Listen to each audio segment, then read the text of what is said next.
اللہ تعالیٰ کے پاک نام کے ساتھ جو رحمان بھی ہے اور رحیم بھی، آپ کا میزبان داؤد طاہر آپ کی خدمت میں حاضر ہے۔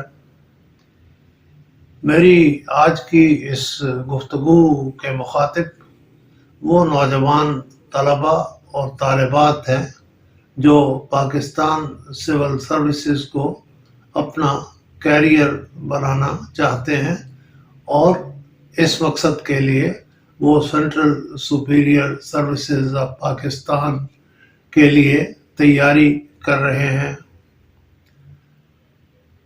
اگر میں اپنی بات کو مزید واضح کروں تو میں یہ کہوں گا کہ میرے مخاطب اس وقت وہ نوجوان ہیں جنہوں نے فیڈرل پبلک سروس کمیشن کی طرف سے منعقدہ MCQ براڈ پریلیمنری ٹیسٹ، جس کو مختصر طور پر MPT کہا جانے لگا ہے، پاس کر لیا ہے۔ اگر آپ ان خوش قسمت نوجوانوں میں سے ہیں جو یہ امتحان پاس کر چکے ہیں تو آپ کے لیے فوری اور ضروری اطلاع یہ ہے کہ CSS کے تحریری امتحان کے لیے اپلیکیشنز جمع کروانے کا نوٹیفیکیشن ہو چکا ہے اور ہدایت یہ کی گئی ہے کہ تحریری امتحان کے لیے درخواستیں 14 نومبر تک سبمٹ کر دی جائیں۔ اس کے ساتھ ہی تحریری امتحان کی ڈیٹ بھی اناؤنس کر دی گئی ہے۔ ڈیٹ شیٹ نہیں، تاریخ کہ یہ امتحان کب سے شروع ہوگا، اور یہ تاریخ ہے 1 فروری 2023۔ یہ بدھ کا دن ہے، اس روز یہ امتحان شروع ہوگا۔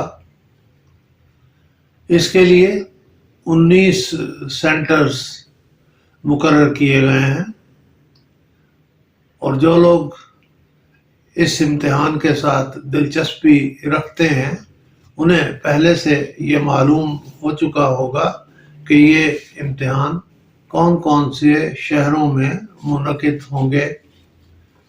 آپ دیکھ لیجئے آپ کو کون سا سینٹر سوٹ کرتا ہے اور وہی سینٹر اس درخواست فارم میں دیجئے۔ یہ بھی یاد رہے کہ آپ جو سینٹر ایک بار منتخب کر لیں گے وہ بعد میں آپ تبدیل نہیں کروا سکتے۔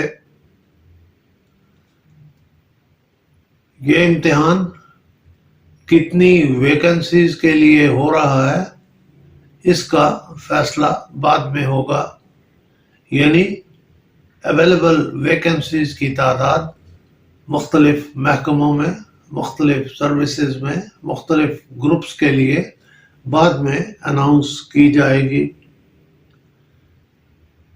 اب یہ بات کہ اس امتحان میں شامل ہونے کے لیے ایلیجیبلٹی کیا ہوگی۔ سب سے پہلے تو یہ کہ آپ نے MPT وہ ٹیسٹ جس کا پہلے ذکر ہوا پاس کر رکھا ہو، آپ کے پاس کم سے کم بیچلرز ڈگری ہو،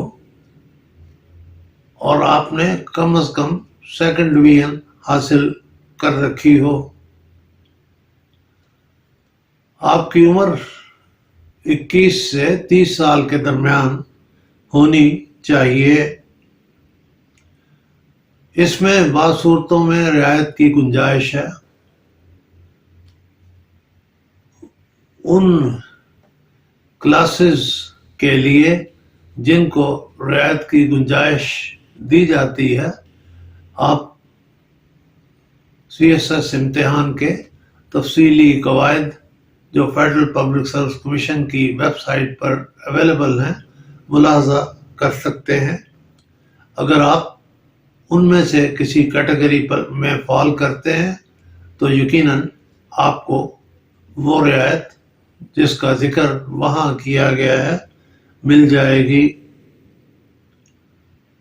یہ سوال ہو سکتا ہے کہ کٹ آف ڈیٹ کیا ہوگی؟ اس کا فیصلہ بھی اس اعلان کے ذریعے کر دیا گیا، یعنی 31 دسمبر 2022 کو دیکھا جائے گا کہ آپ ایج کے اعتبار سے اس امتحان کے لیے کوالیفائی کرتے ہیں یا نہیں کرتے، اور اس تاریخ کو آپ وہ کوالیفیکیشن حاصل کر چکے تھے جس کی بنیاد پر آپ کو اس امتحان میں شمولیت کی اجازت ملنا ہے۔ ایک بڑی اہم بات جس کا ذکر اس نوٹس میں کیا گیا ہے اور امیدواروں کو دھیان سے پڑھنی اور سننی چاہیے، وہ یہ کہ اپنے قوائف کا اندراج کرتے وقت آپ نے ہر ممکن احتیاط کرنی ہے۔ کوئی ایسی بات آپ نہ لکھ دیں جو خلاف واقعہ ہو اور جسے آپ ثابت نہ کر سکتے ہوں۔ فی الوقت تو جو آپ لکھ کے بھیج دیں گے قبول کر لیا جائے گا، لیکن اگر آپ اس امتحان میں شامل ہوتے ہیں اور یہ امتحان یعنی تحریری امتحان پاس کر لیتے ہیں تو آپ کی درخواست فارم کو گہری نظر سے دیکھا جائے گا۔ اس وقت اگر یہ بات سامنے آئی کہ آپ نے اپنے قوائف بیان کرنے میں کوئی غلط بیانی کی ہے یا آپ کسی وجہ سے اس امتحان کے ایلیجبل تو نہ تھے لیکن آپ کو اس امتحان میں شامل ہونے کا موقع دے دیا گیا، تو آپ کا کینڈیڈیچر کینسل کر دیا جائے گا، بھلے آپ یہ امتحان پاس کر ہی کیوں نہ لیں۔ یہ ایک ایسی پروویژن ہے جس کے لیے آپ کو ہر درجہ محتاط رہنا چاہیے اور فارم فل کرتے وقت صرف وہی بات اپنے بارے میں بیان کریں جس کے متعلق آپ کو یقین ہو کہ یہ درست ہے اور ضرورت پر آپ ثابت بھی کر سکیں کہ یہ بات ہی درست تھی۔ اس امتحان میں داخلہ کے لیے جو فیس مقرر ہے وہ آپ نے اسٹیٹ بینک میں، گورنمنٹ ٹریجری میں یا نیشنل بینک میں جمع کروانی ہے۔ 2200 روپیہ فیس ہے جو آپ نے درخواست جمع کروانے کی آخری تاریخ سے پہلے ادا کرنی ہے۔ چونکہ درخواست 14 نومبر تک آپ نے جمع کروانی ہے، لہذا یہ فیس بھی آپ کو اس سے پہلے جمع کروانا ہوگی۔ درخواست آپ نے آن لائن جمع کروانی ہے۔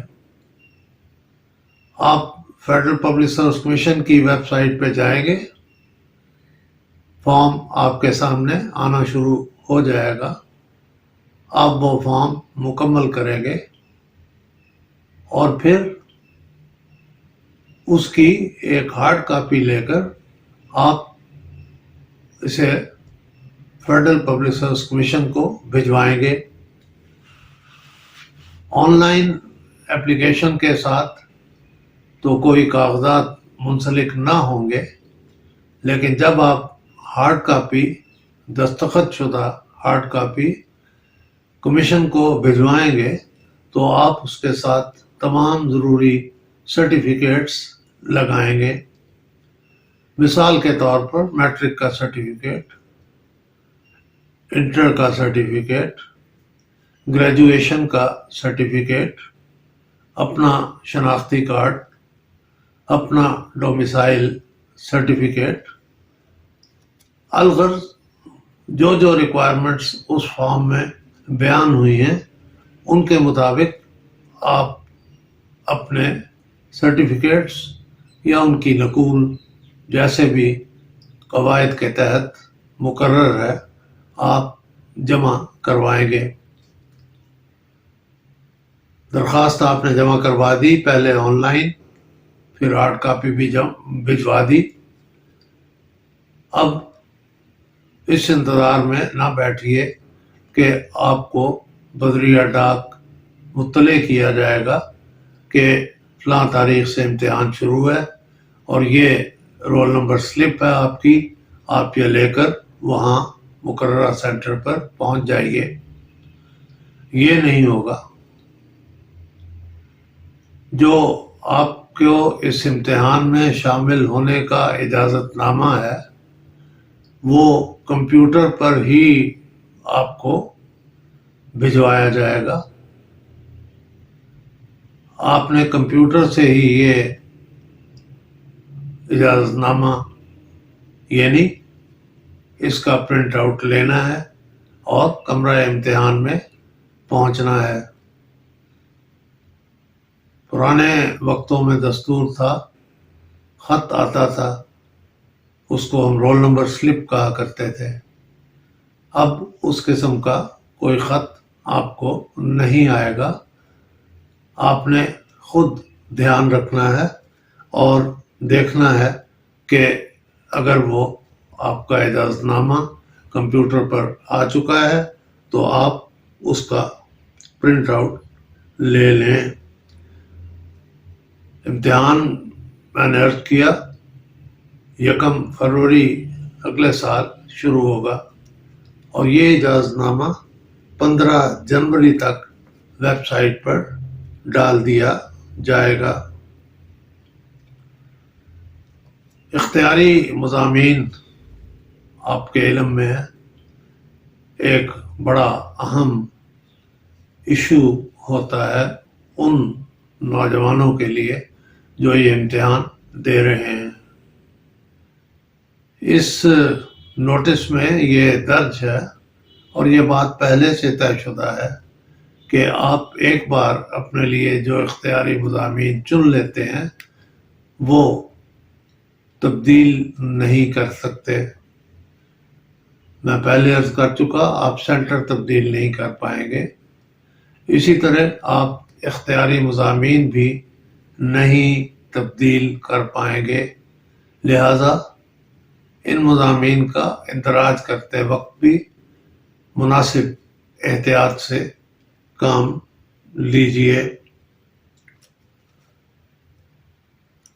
اس دعا کے ساتھ کہ اس امتحان میں شمولیت کے خواہش مند نوجوان طلباء اور طالبات کو اللہ تعالیٰ سرخرو کرے، انہیں کامیاب کرے. آپ کا ہوسٹ آپ سے اجازت کا طلبگار ہے. بہت شکریہ آپ نے توجہ کے ساتھ میری یہ گفتگو سنی.